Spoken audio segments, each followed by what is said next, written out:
Olá, amigos, tudo bem? Bem, espero que sim. Estamos de volta aqui então para darmos continuidade à nossa leitura e estudo do Evangelho segundo o Espiritismo. Nos encontramos então no capítulo de número 16 e na quarta parte. Aqueles que estão chegando aqui pela primeira vez, sejam muito bem-vindos e quero esclarecer a vocês que a nossa leitura e estudo aqui se fazem por aproximadamente 30 minutos. Por isso, quando os capítulos são longos, eu divido por partes, ok? Eu considero estudo porque eu dou minhas opiniões sobre aquilo que nós lemos aqui nesse Evangelho. Então vamos lá ao que interessa. Esse capítulo número 16, o título principal é Não se pode servir a Deus e a Mamon. Estamos no número 13. Ele começa falando assim: ao homem, sendo depositário, o gerente dos bens que Deus depositou em suas mãos, seria pedida severa conta do emprego que dele estiver feito em virtude do seu livre arbítrio. O mau emprego consiste em não fazê-lo servir senão à satisfação pessoal. Ao contrário, o emprego é bom todas as vezes que dele resulta um bem qualquer para outrem. O mérito é proporcional ao sacrifício que se impõe. A beneficência não é senão um modo do emprego da fortuna.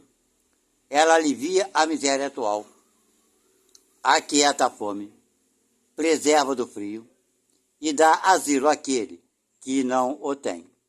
Mas um dever igualmente imperioso, igualmente meritório, consiste em prevenir a miséria.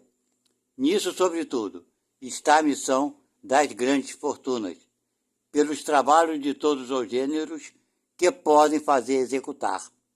E, devessem elas disso tirar um proveito legítimo, o bem não existiria menos, porque o trabalho desenvolve a inteligência e realça a dignidade do homem sempre confiante em poder dizer que ganhou o pão que come, ao passo que a esmola humilha e degrada. A fortuna, concentrada numa só mão, deve ser como uma fonte de água viva que derrama fecundidade e bem-estar em torno dela. Ó, vós ricos, se a empregardes segundo os desígnios do Senhor, vosso coração, o primeiro, se saciará nessa fonte benfazeja. Tereis nesta vida os inefáveis gozos da alma, um lugar dos gozos em lugar dos gozos materiais, que deixam o vazio no coração. Não é verdade? Vosso nome será abençoado sobre a terra, e quando a deixardes, o soberano Senhor vos dirigirá a palavra da parábola dos talentos. Ó bom e fiel servidor, entrai no gozo do vosso Senhor. Nessa parábola, o servidor que enterrou na terra o dinheiro que lhe foi confiado, não é a imagem dos avarentos entre as mãos dos quais a fortuna é improdutiva? Se, entretanto, Jesus fala, principalmente das esmolas, é porque naquele tempo e naquele país onde ele vivia, não se conheciam os trabalhos que as artes e a indústria criaram depois, e nos quais a fortuna pode ser empregada utilmente para o bem-estar geral. A todos aqueles que podem dar, pouco ou muito, eu direi, dai esmola quando isso for necessário. Mas, tanto quanto possível, convertei-a em salário, a fim de que aquele que a recebe, dela não se envergonhe. Quem falou isso foi Fénelon, em 1860, em Alger. Bem, meus amigos, resumindo isso aqui, a riqueza, ela tem um fim providencial, que é o quê? Distribuir trabalho, fazer com que as pessoas, através mesmo que seja pela ambição, para a pessoa ficar mais rica, ela quer investir, ela acaba gerando emprego, acaba desenvolvendo inteligências e por aí vai. Sempre vai ter uma providência divina, ok? Agora, O dono da riqueza, aquela pessoa rica, se ele usa mal, ok, por interesse, por ambição, ele contribui com o progresso, mas não é mérito dele, ok? Ele vai ter que aprender a não ser ambicioso. Agora, se ele gera emprego e trata bem seus empregados, respeita e coisa e tal, ok? Ele está cumprindo a lei de Deus, ele está sabendo usar bem a sua fortuna, ok? Agora ele vai falar sobre desprendimento dos bens terrenos. Número 14. Venham, meus irmãos, meus amigos, trazer o meu óbolo para vos ajudar a marchar corajosamente no caminho do aprimoramento em que entrastes. Nós nos devemos uns aos outros. Não é senão por uma união sincera e fraternal entre espíritos e encarnados que a regeneração será possível. Bem, gente, então está bem claro aqui, né? Esse intercâmbio entre eles que estão desencarnados há algum tempo, ou recentemente, e nós que ainda estamos aqui. Isso significa que todos somos iguais, eles e nós. A única diferença é o estado das coisas, ou seja, eu estou no corpo, ele não.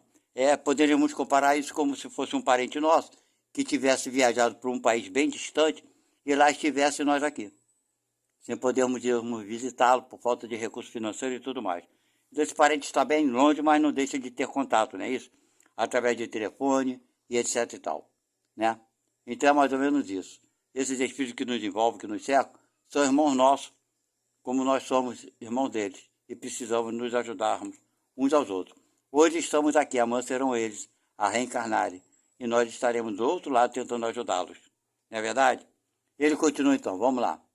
Vosso amor aos bens terrestres é um dos mais fortes entraves ao vosso adiantamento moral e espiritual.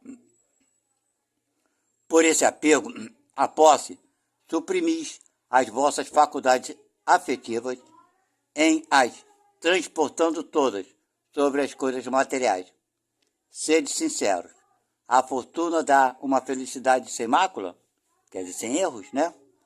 Quando os vossos cofres estão cheios, não há sempre um vazio no coração? No fundo desses cestos de flores, não há sempre um réptil escondido? Compreendo que o homem que, por um trabalho assíduo e honrado, ganhou a fortuna, experimente uma satisfação de resto bem justa, mas dessa satisfação muito natural e que Deus aprova, há um apego que absorve todos os outros sentimentos e paralisa os impulsos do coração.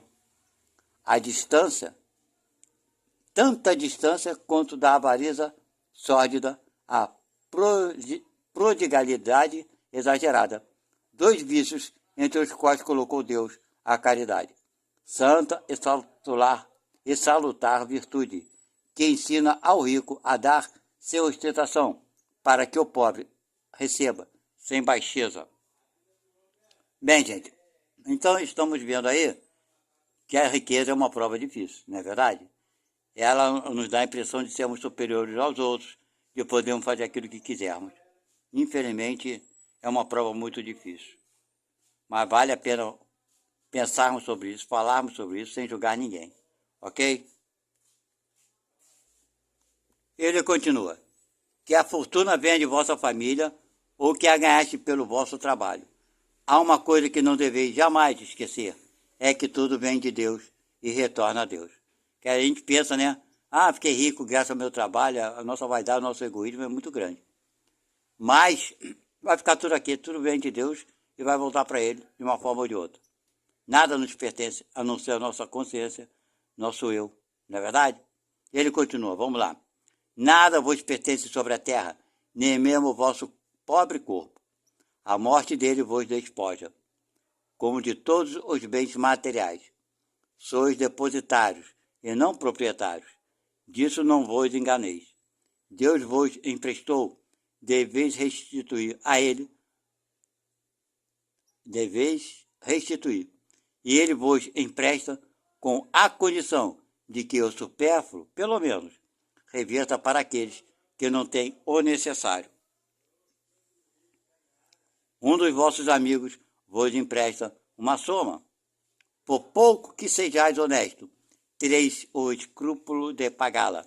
E ficareis agradecido, pois bem, eis a posição de todo homem rico.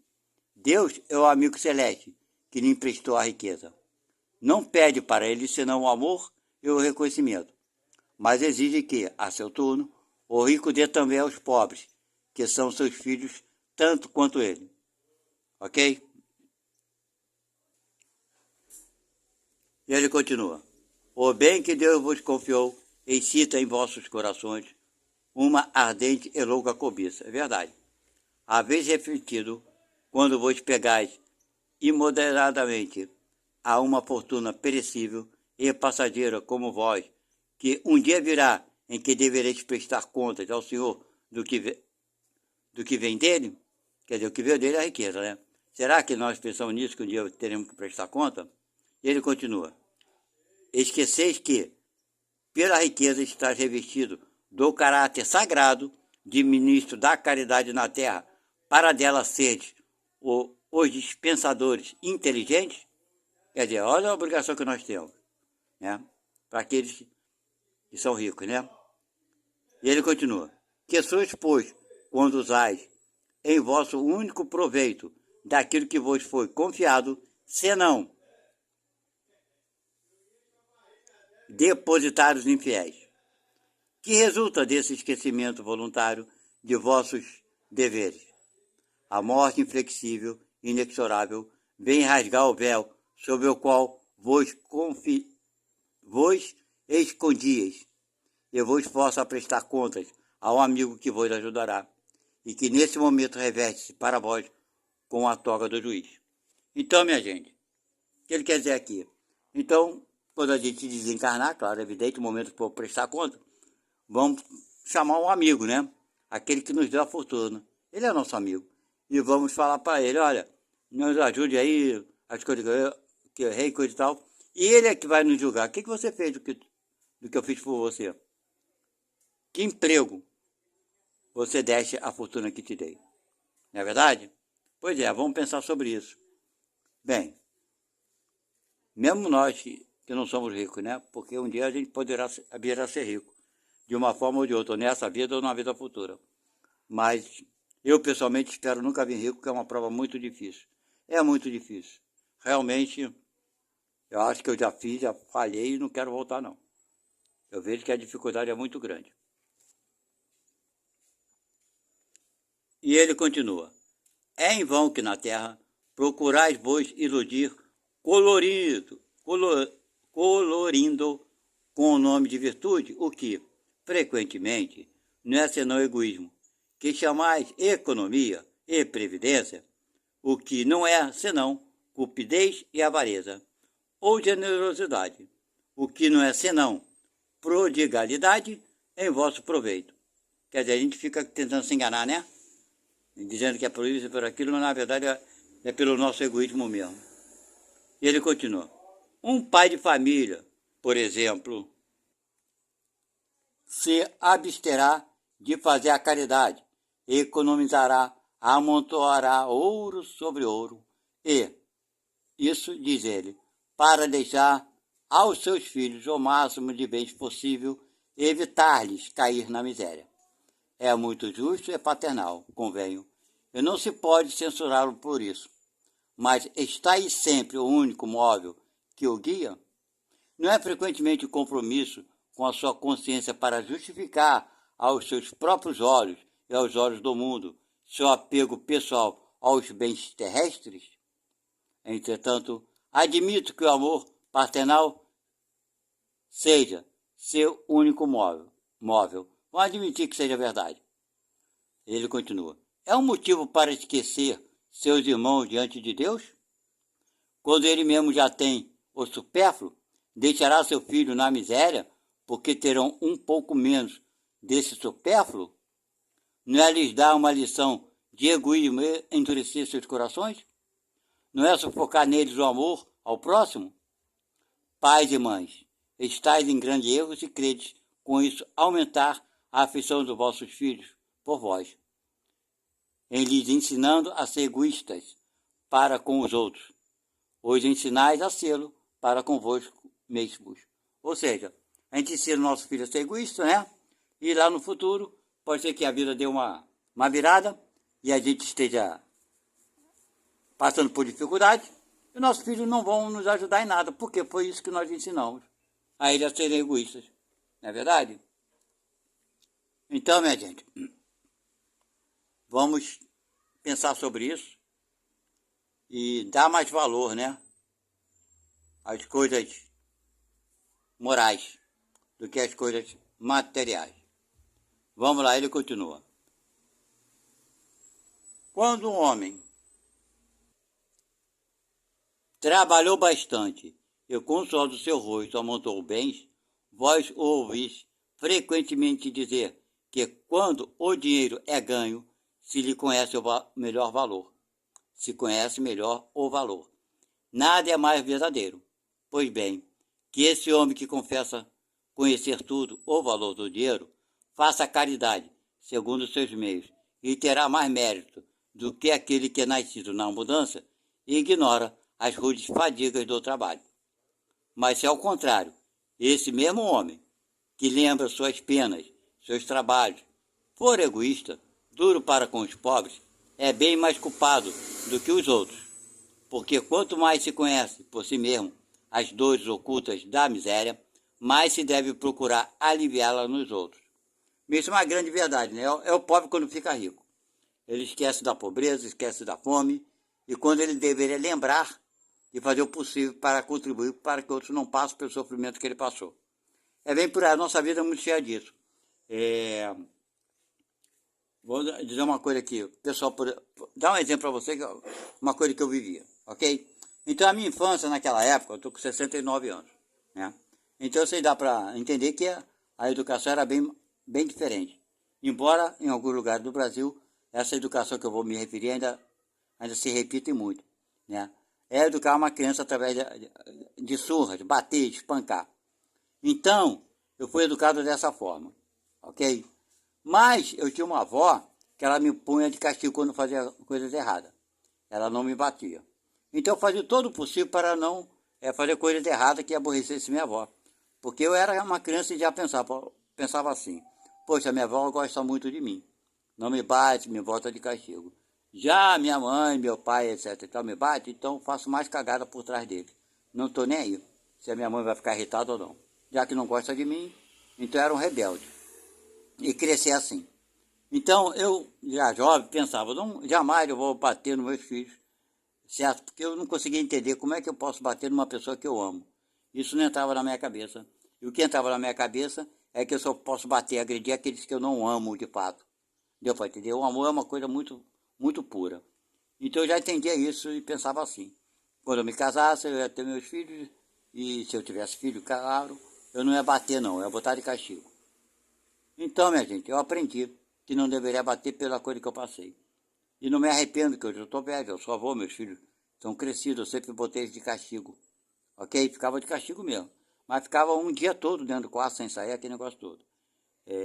Só saía para tomar banho mesmo, até comer, comia dentro do quarto. Então, eu aprendi, não é verdade? Estou dando exemplo desse caso do pobre aqui, que serve como exemplo. Uma vez eu trabalhando, né, que eu trabalhei como taxista, entrou um passageiro no carro, ele estava falando no telefone com a mulher dele, coisa e tal, e ele tinha dado uma surra no filho dele, o filho dele tinha 7 anos, e o filho dele tinha feito besteira. Depois que ele desligou o telefone, ele falou para mim, pois é, eu aprendi assim, apanho pra cacete do meu pai, da minha mãe, agora sou um homem de bem. Então, é isso que eu dou pro meu filho, que eu sei que ele vai crescer e vai ser um homem de bem como eu sou. Aí eu falei para ele, rapaz, eu não concordo com você não, por causa disso. Eu não estou falando de teoria, estou falando de prática. Nessa época meus tios já eram adultos, já estava casado mais velho, parece. E a menina também, 2 filhos já estavam casados. Eu falei para ele, eu eduquei meus filhos no castigo, não tenho nenhum filho bandido, mau elemento, pessoa de mau caráter, e não me arrependo. Então eu tive essa educação e não gostei não. Eu não acho que você está certo não. Eu não consigo ver uma pessoa batendo, falei para ele. Eu não consigo ver uma pessoa que ama alguém bater nessa pessoa. Eu não consigo ver isso. Ele nunca mais pegou o carro comigo, ficou com raiva de mim. Mas é uma opção dele. Mas a gente vê o seguinte, esses erros se repetindo. Mas não é muito mais culpado ele fazer a mesma coisa que ele sofreu, né? Quando era criança, sofreu e viu que não era bom e repetiu o erro com seu filho. Ele é muito mais culpado do que aquele que nunca passou por isso, não é verdade? Que nunca apanhou do seu pai e da sua mãe, e quando casa tem seu filho e bate, que desconhece a dor, né, daquele que está apanhando. Ok? Não é só dor física não, gente. A parte psicológica da criança, você não tem noção. Quem passa é que sabe. Então é mais ou menos isso, ok? Então aquilo que a gente passa de dificuldade, é uma obrigação nossa fazer o possível para aliviar essa dificuldade no outro. Vocês entenderam? É assim que eu vejo. E vamos dar continuidade então. E ele fala então, continuando. Infelizmente, há sempre no homem de posse um sentimento tão forte que o apega à fortuna. É o orgulho. Não é raro ver-se o felizardo atordoar o infeliz que implora a sua assistência com o relato de seus trabalhos e de sua habilidade, em lugar de vir ajudá-lo, e acabando por dizer, faça o que eu fiz. Segundo ele, a bondade de Deus nada tem em sua fortuna. Só a ele cabe todo o mérito. Seu orgulho lhe coloca uma venda nos olhos, ele tapa os ouvidos. Não compreende que com toda a sua inteligência e sua habilidade, Deus pode derrubá-lo com uma só palavra. Quer dizer, para você ver que a fortuna, a riqueza é um problema. O cara acha, eu já comentei aqui em vídeos anteriores, ele acha que o que ele fez, ele trabalhou, se dedicou, se esforçou, se matou para adquirir uma certa riqueza e conseguiu. Então ele acha que os outros podem. Vocês estão entendendo? Só não são ricos, não tem grana porque não querem. Desconhecem as leis divina. Você nasceu com um propósito. Eu conheci uma pessoa muito rica, uma vez ela estava comentando comigo sobre esse aspecto, que ele sofreu, que ele passou por isso, vendia almoço para comprar janta, a marmita dele, que ele comprava para almoço, ele comia a metade só para poder jantar, comer à noite, e se vangloriava disso, e que a riqueza que ele tinha era graças ao esforço que ele fez. Eu falei para ele, cara, tudo que você tem aí é mérito teu, não resta a menor dúvida. Mas para pensar sobre aqueles que trabalharam e trabalham tanto quanto você ou mais e não ficam ricos. Para pensar sobre isso. Então, minha gente, é mais ou menos isso mesmo. Tem gente com pouco esforço fica rico. Tudo dá certo. Por que será? E tem aqueles que trabalham, sai de dia, se dedica, faz curso, faz isso, faz aquela... Se mata de trabalhar e não consegue. Não é verdade? Então, minha gente, qual o propósito da pessoa ter ficado rico? Só que aqueles que ficam ricos, eu acho que principalmente sobre essas condições, se acham, né? O orgulho é tão grande que foi ele que fez. Entendeu? Porque Deus pode tirar a riqueza? Pode. Mas também não param para pensar que Deus pode simplesmente não dar a riqueza para quem não tem que ter. Porque não está no plano reencarnatório dessa pessoa. Vocês entenderam? Então vamos dar continuidade. Esbanjar a fortuna não é desprezo aos bens terrenos, mas negligência. Tá vendo? Ele está falando aqui de distribuir a riqueza. Mas não é você esbanjar, distribuir. Isso daí não é inteligência, é negligência. Ele fala aqui, negligência e indiferença. Você é um homem que está com o dinheiro que Deus te deu. Tem que saber utilizá-lo ele para o bem, para o teu bem, para o bem dos outros. E ele continua. O homem depositário desses bens, que é o caso do rico, não tem mais o direito de os dilapidar ou de os confiscar em seu proveito. A prodigalidade não é generosa, não é generosidade, mas frequentemente uma forma de egoísmo. Aquele que atira ouro a mancheiras para satisfazer uma fantasia não daria uma moeda para prestar serviço. Tá vendo aqui que gasta, né? Com supérfluo, peraí, vai. Mas para prestar serviço não gastaria um centavo. O desapego aos bens terrestres consiste em apreciar a fortuna pelo seu justo valor, em saber servir-se dela para os outros e não só para si, a não sacrificar por ela os interesses da vida futura, que tem gente que sacrifica, né? A perdê-la sem murmurar, se apraz a Deus, vou lá tirar. Não tem gente que se mata porque ficou na miséria, ficou pobre, né? Teve um caso aí recente lá no sul do Brasil, que o cara matou a esposa, matou os filhos e se matou porque ficou na miséria. Imagina, a miséria dele devia ser a riqueza para muitos pobres, né? A miséria que ele achou que ficou. Mas, enfim, é isso aí, tá tudo alertando aqui.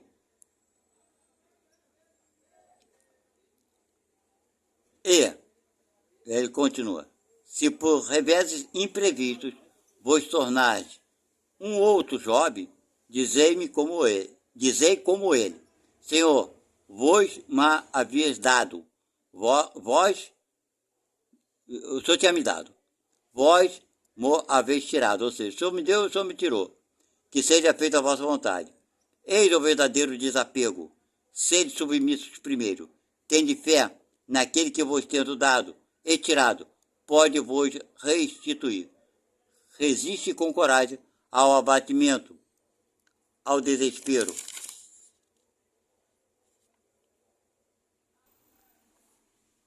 Que paralisam a vossa força.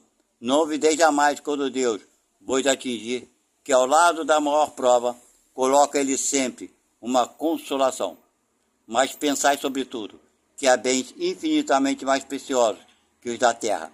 E esse pensamento vos ajudará a vos desapegar destes últimos. O pouco valor que se atribui a uma coisa faz com que menos sensível seja a sua perda. O homem que se apega aos bens da terra é como a criança que não vê, senão o momento presente. Aquele que a eles não se prende é como o adulto, que vê as coisas mais importantes, porque compreende estas palavras proféticas do Salvador. Meu reino não é deste mundo. Bem, então vamos encerrar aqui, meus amigos. Eu vou encerrar falando para vocês. A pessoa que é presa a bens materiais não é somente os ricos que são assim, não. Tem muito pobre que é assim, que é egoísta. Não tem nada, mas não empresta sua caneta a alguém, ao colega, ao vizinho, ao parente. Não empresta o seu par de sapato ao seu irmão, uma roupa, o que seja. Vive preso às coisas materiais. Imagina essa pessoa se fosse rica, não é verdade? Então tem gente que é assim, por exemplo, um mal rico. Eu conheci pessoas que tinham empresas pequenas com 2 ou 3 funcionários, não era rico, só era patrão, certo? Mas deixava de pagar seus funcionários corretamente, em vez de pagar, não é porque não tivesse dinheiro, não, é porque pegava o dinheiro e ia passear com a sua família e deixava os empregados para lá. Isso é um pobre mal rico, que ele tem condição de pagar, mas não quer pagar, e o supérfluo dele é mais importante para ele do que o necessário do seu empregado. O empregado precisa daquele dinheiro para comprar o feijão, arroz, etc. e tal. Então tem pessoas pobres que são como ricos, entendeu? São esses mal ricos. Não é só aquele que tem a posse, mas tem um pobre que é mal rico. Não tem aquelas pessoas que moram em lugares de risco, moram num barraco, moram na beira do rio, moram perto de um barranco, né? E quando é entrevistado, ele fala que não tem nada, que é pobrezinho, que não tem nada, coitado. Vive uma vida danada. Não deixa de ser verdade, mas quando a enchente vem, o temporal vem, acontece algum acidente mais grave, um incêndio, fica chorando no meio da rua dizendo que perdeu tudo. Perdeu tudo. Chora, perdi tudo, não tinha nada, como é que perdeu tudo? Ok? Eu vejo as coisas assim, você tem um carro, você é uma pessoa pobre, mas tem um carrinho vagabundo, sem vergonha, aí pobre, um carro de trabalho, uma ferramenta, e perde aquele carro, e fica desesperado, sabe? Então, minha gente, isso é ser um péssimo rico, porque o que você tem, embora te pareça pouco, é muito aos olhos de muita gente. Mas seja como for, perdeu o carro, qual o problema? Vou ter que trabalhar para adquirir outro. Perdi minha fortuna, caramba, fiquei na lona. Vou ter que trabalhar para conseguir de novo aquele tipo de vida que eu tinha que levo. Mas sempre dentro da honestidade, claro e evidente. Isso é óbvio. Então, gente, tem muita gente que pensa, que gosta de falar mal dos ricos, né? Mas tem muita gente que age igualzinho aos ricos, mesmo não tendo riqueza. A gente contrata às vezes um pedreiro, contrata uma faxineira, uma empregada doméstica, que agora é secretária, não sei que palhaçada é essa. Como se fosse denegrir a imagem de alguém, falar que é empregada doméstica. É empregada do lar. Qual o problema? É um serviço digno, como qualquer outro serviço, como advogado, médico, lá o que for. Não interessa. Mas seja como for, aí contrata um profissional desse, chega no dia de pagar, não paga. Prefere pegar o dinheiro, que tem um dinheiro para pagar, mas prefere ir para o shopping, comprar um vestido, comprar uma roupa, comprar o supérfluo, uma televisão nova. Ah, não, eu pago fulano depois. Não tem problema, ela está precisando mesmo, não vai sair do emprego porque ela precisa, então eu pago depois. Certo? Então isso daí é ser um mal rico. Às vezes você nem tem um grande posse, tem uma casinha humilde, aí contrata um pedreiro, um eletricista para fazer o serviço, e está tudo contratado, você combina tudo direitinho. Na hora de pagar a pessoa, você vê o dinheiro, pensa em você primeiro, vai tomar um sorvete, um picolé, tomar bebida, beber cerveja, beber cachaça, vai sair com a mulher, vai para uma boate, vai, sei lá para onde, um restaurante, e pensa com você mesmo, ah, ele estava desempregado, precisando, a semana que vem eu pago, não tem problema não. Ele está ferrado mesmo, vai continuar o serviço para mim, ou vai fazer de novo outro dia, porque ele só vive ferrado. Isso é ser mal rico, embora você não seja rico. Então vale para todos nós refletirmos sobre tudo isso, ok? Fica aqui para vocês então, esse capítulo. E até a próxima. Não esqueçam de se inscreverem. E mais importante do que se inscrever também é dar o like. Tchau, fui.